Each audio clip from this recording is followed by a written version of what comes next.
আমরা জীবনে চলতে চলতে বিভিন্ন প্রশ্নের সম্মুখীন হই। জীবন মাঝে মাঝে এমন এমন প্রশ্নের সামনে নিজেদেরকে দাঁড় করায়, আমরা তখন দিশাহারা হয়ে যাই, রিয়াকশান করি, ভুলভাল রিয়াকশান। এই রিয়াকশানের প্রতি নিজেকে কন্ট্রোল করা প্রয়োজন। যদি আমরা রিয়াকশান ঠিকঠাক করতে পারি, তাহলে আমাদের জীবন অনেক সহজ সরল হবে। একটা কথা রয়েছে, খুব দুঃখের সময়, খুব রাগের সময়, আর খুব আনন্দের সময় রিয়াকশান বা প্রতিক্রিয়া খুব ভাবনা চিন্তা করে দেওয়া উচিত, না করাই ভালো। সেই সময় নিরপেক্ষভাবে নিরিবিলি জায়গায় শান্ত মাথায় ভেবে তারপর রিয়াকশান দেখাতে হয়।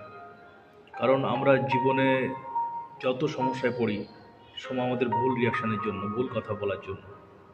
কারণ মুখ থেকে যে কথা একবার বেরিয়ে যায়, সে কথাকে আর ফেরানো যায় না। এর ফলে বহু সম্পর্ক, বহু মানুষের সাথে খারাপ ব্যবহার, সম্পর্ক এগুলো হয়ে যায়।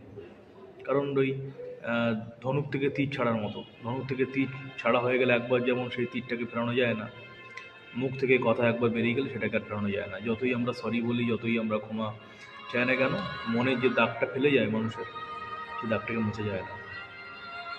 তাই রিয়াকশান আমার মনে হয় সবসময় সব পরিস্থিতিতে যে রিয়াকশান দিতেই হবে এরকম মনে নেই।